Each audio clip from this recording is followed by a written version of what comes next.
Tēnā koutou katoa, nau mai hara mai ki tōku reo. I'm Raimona.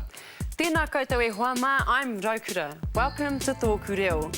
Our show is based on the Te Whanake Māori language resources by Professor John Moorfield. It's a fun and interactive show aimed at getting you guys speaking Te Reo Māori in the comfort of your own home. Just in case you missed the last episode, today we'll revisit what we learned, which was what, Raukura? How are you? Kei te pēhea koe? There's more than one way to answer this question, so we'll have a look at these too. Now, the exciting thing about tonight's show, e hoa mā, is we'll get to hear native speakers use 100% Te Reo Māori.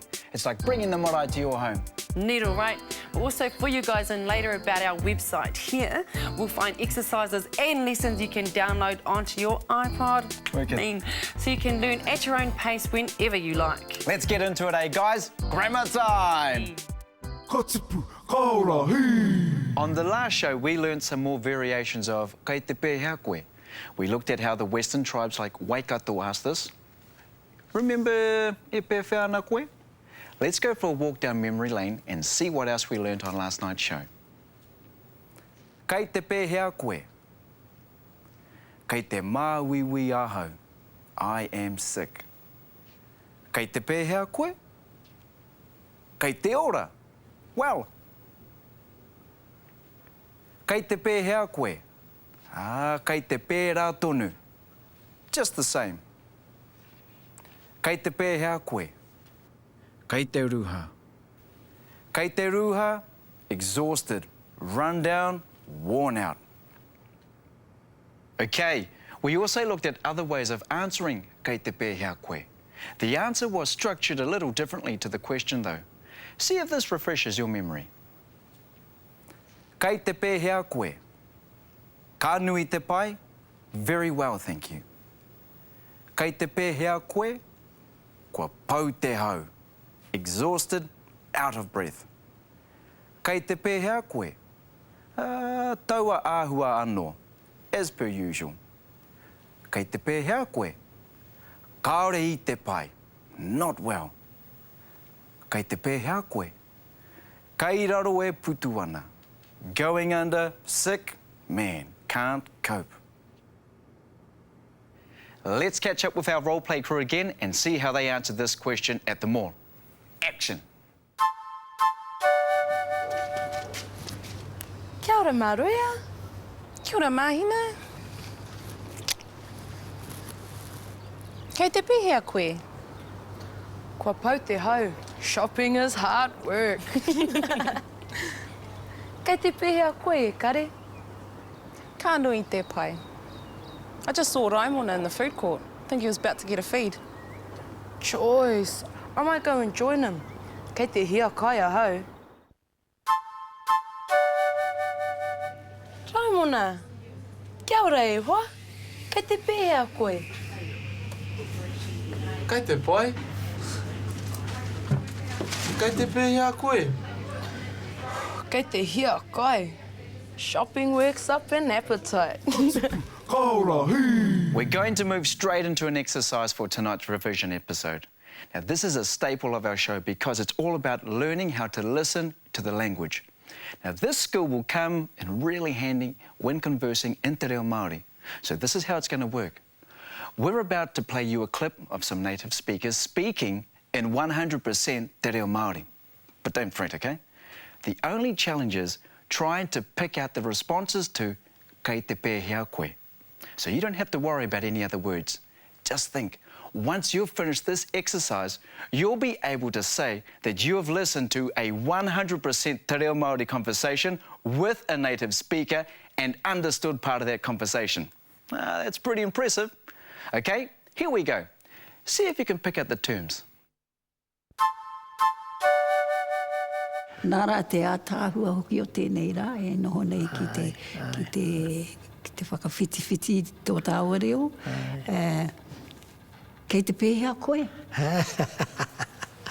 Te rongo iwi nā pātai, kei te pehea koe, ko te tāku haka hoki pērāna, nā te mea i noho au iwi tahi noa ku whanaunga i ngā kura nei, a mea mai ki a mena putana, te rā pātai ko haka hoki atu, kei te pai. Ai rā, koe rā te koe. Mena engari, mena mea mai ne e pehea ana koe, ko haka hoki atu, e pai ana hau.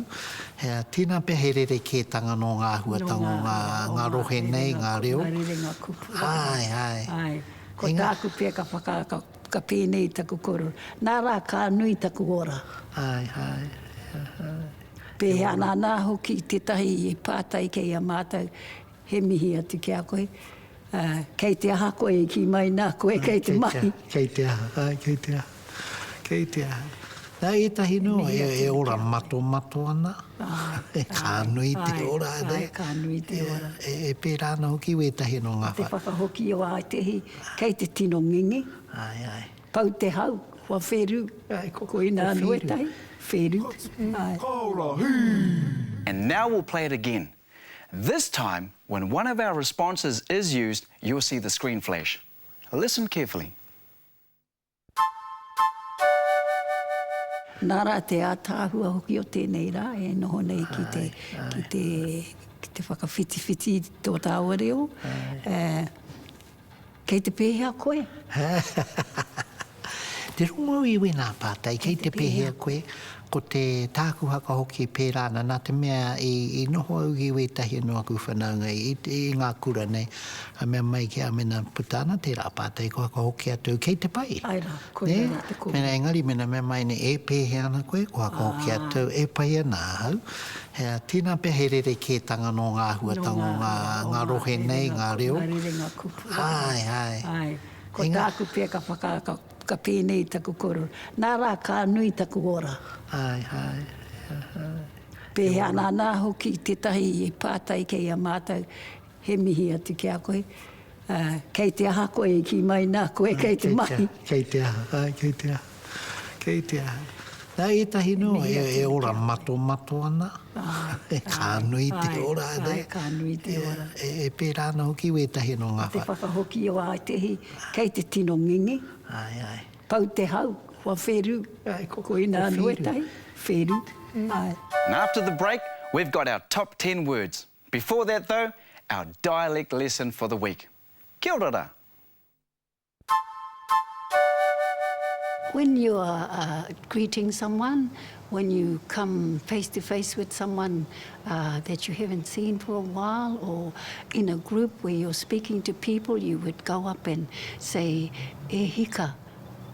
And that's your form of drawing that person's attention to you, and she's a special person, no matter who she is, someone special that you want to talk to.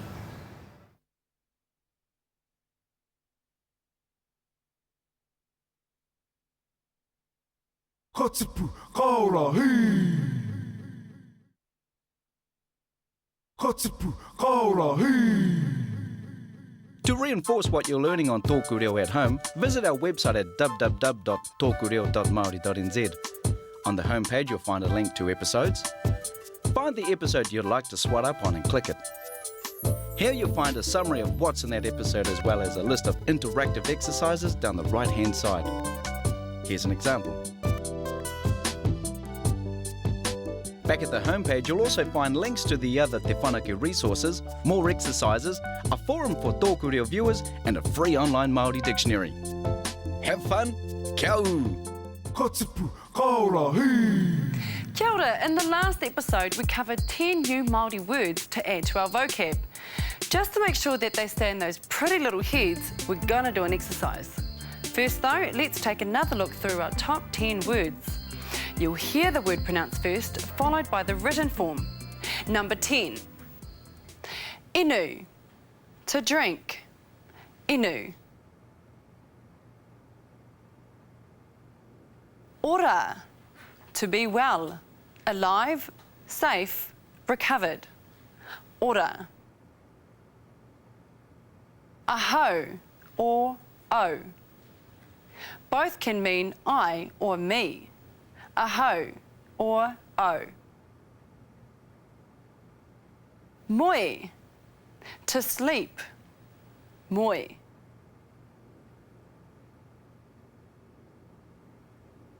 Nui, to be large, big, many, or plentiful.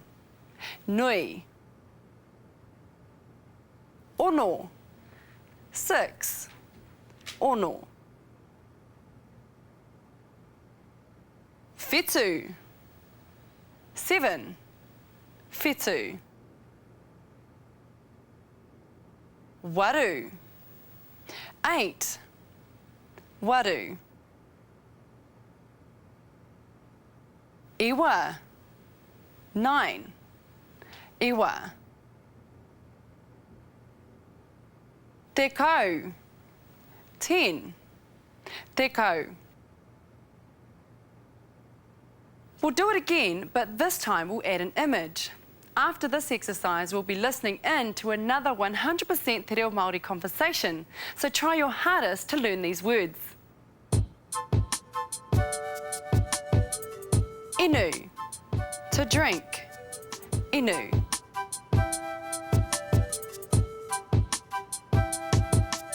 Ora, to be well, alive, safe, recovered. Ora.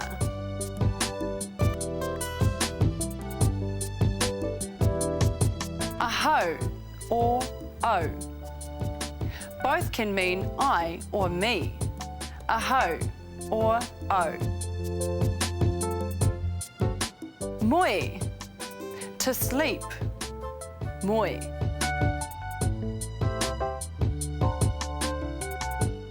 Nui, to be large, big, many, or plentiful. Nui.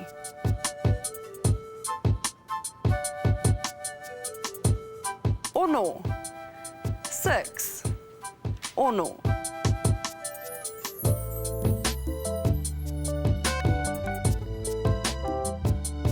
Whetū, 7. Whetū.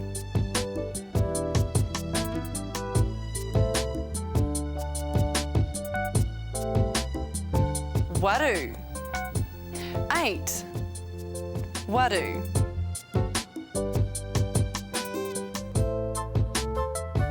Iwa, 9. Iwa.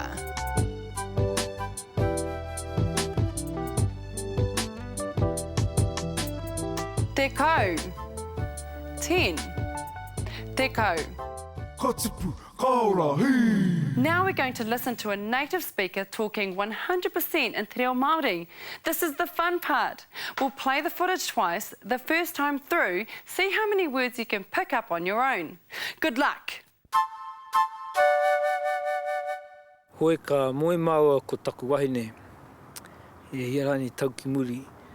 Ka moe maua, ka mahalau a maua mahi I te timatanga mo e ngā mahi anō o te taitamarikitanga ana here ki te unu tahi me ngā hoa e kote te here e ra tūmahi katoa.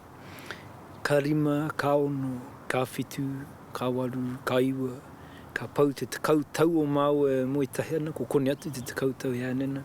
Ko rere ke katoa te ahu e anena. I aua wā hoki, I au ke te tika ngoa mau mahi e anena, ko ia ke te langatira, ko ia ke tohu tohu mana ki au, kia nui te kau e here ki te unu, kia nui me moe ke kamutu kia nui te moe. Kia ora I taku tinana. Haunga kia ora taku tinana I rangi kia ara hau mo ngā mahi te rā I muri atu. Nō reira, koia te rā, kua kaumātua here māu I wā māua. Now you have the chance to see how well you did. We're going to watch the footage again and we'll put the word up on the right-hand side of the screen. Hoi ka moe maua ko taku wahine. E hiarani tau ki muri. Ka moe maua, ka mahalau a maua mahi I te timatanga mo e ngā mahi anō o te taitamarikitanga ana here ki te unu tahi me ngā hoa e kote te here e ra tūmahi katoa. Ka rima, ka ono, ka whetū, ka waru, ka iwa, ka pau te tekau tau o mau e mo I tahi ana, ko kone atu te tekau tau e anena. Ko rere ke katoa te ahu e anena. I aua wā hoki, I au ke te tika ngoa mau mahi e anena, ko ia ke te langatira, ko ia ke tohu tohu mana ki au, kia nui te kau e here ki te unu, kia nui me moe ke kamutu, kia nui te moe. Kia ora i taku tinana.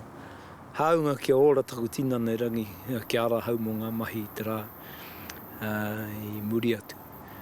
Nō reira, koia tera, kua kaumātua hele māui i wā māua.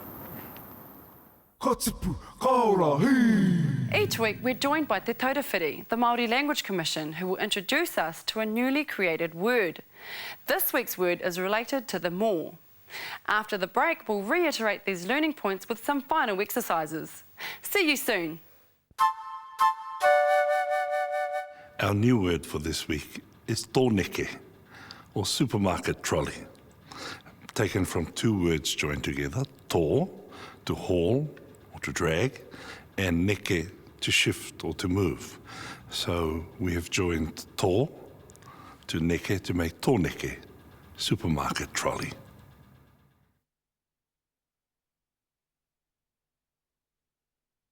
Ka tipu, ka ora, hei! Ka tipu, ka ora, hei! To access the podcast, go to www.tokureo.maori.nz and click on episodes. Choose your episode and move the mouse to the right-hand side of the screen where you'll find a link called Podcasts. Click this link to download Tōku Reo Podcast to your iPod, MP3 player, etc. With video, audio and exercises, you can brush up on your te reo Māori skills anywhere, anytime, 24/7. Kia kaha. Ka tipu, ka ora, hei!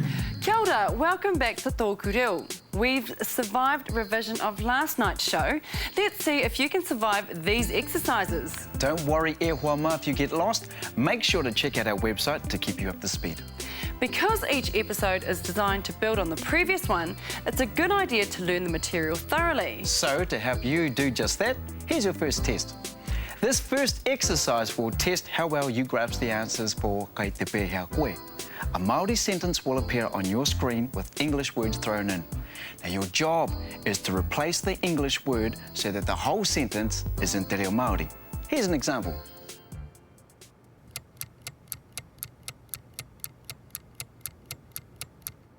Kei te hia kai ahau. Ka pai. Let's do it for real this time. Kia kaha.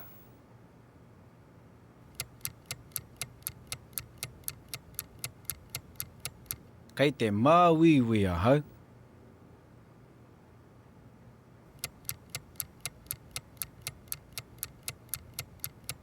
Kei te ora ahau.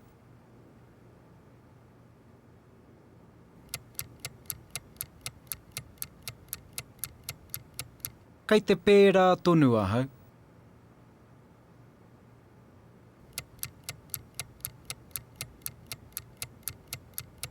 Kei te ruha ahau.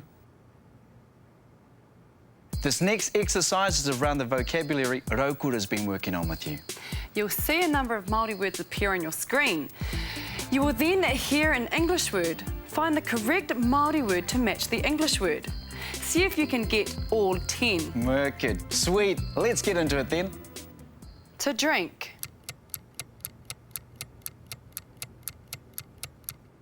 Inu.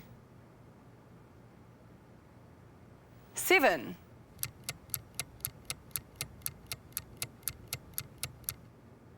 Whetū. To be well, alive, safe, recovered.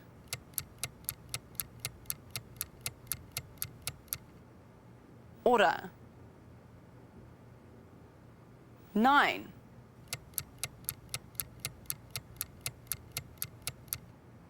Iwa. I or me.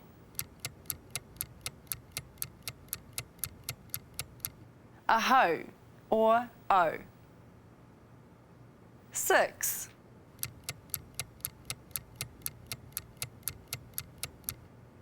Ono.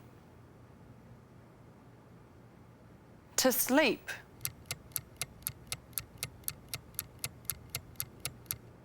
Moi. 10.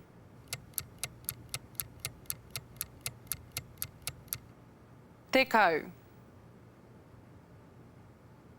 To be large, big, many, or plentiful.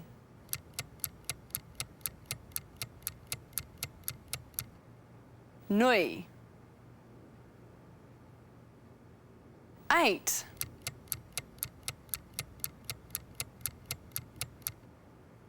Waru. Did you enjoy that? Well, we're going to turn up the heat a bit. This time, you'll hear a Māori word and your challenge is to translate it before we put the answer up on screen. Why is this harder? Because you won't have any other words to choose from. It's all up to you. Good luck. 8. Waru. To be large, big, many, or plentiful.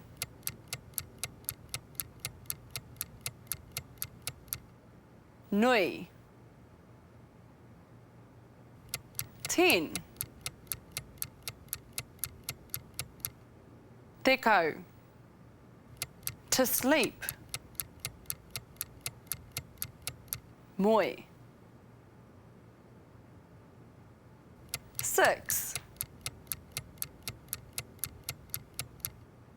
Ono. I or me. Aho or o. 9. Iwa. To be well, alive, safe, recovered.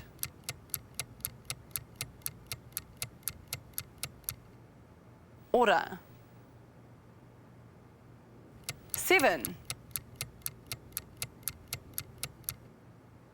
Whetū. To drink. Inu. Toys, we have one more quick exercise for you guys. And because you've worked so hard today, this one's real easy. True or false? Ooh, a Māori word and an English translation will appear on your screen. Now you'll have 10 seconds to figure out whether or not the translation is true or is it false. Let's go then, whānau. Kei raro e putuwana equals going under, sick, can't cope.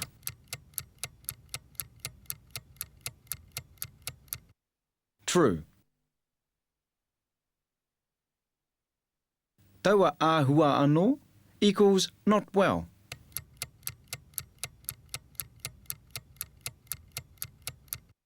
False.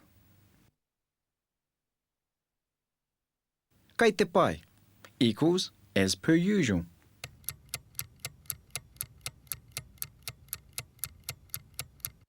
False.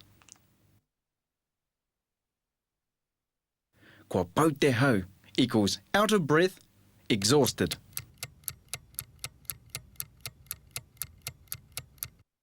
True. Kāre I te pai equals not well.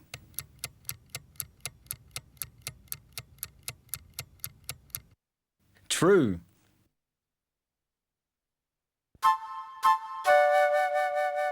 Tēnā koutou. This week's learning tip relates to remembering.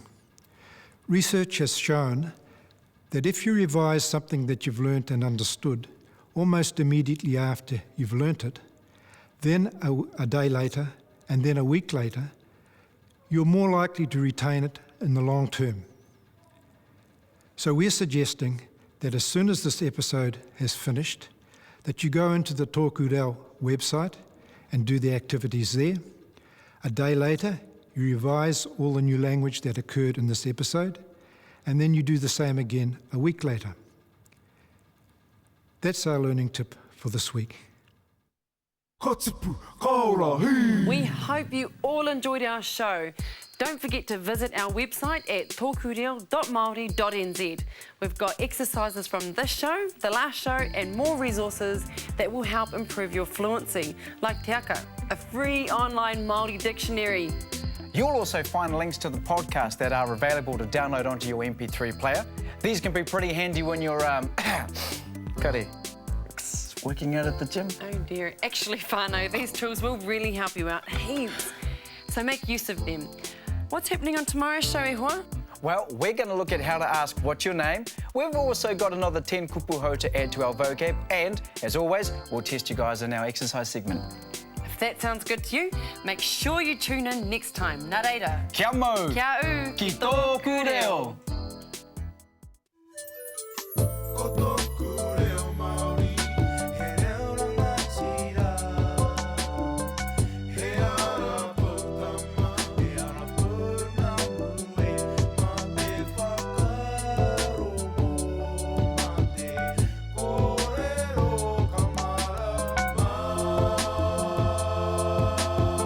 Ko tupu, ko rahi.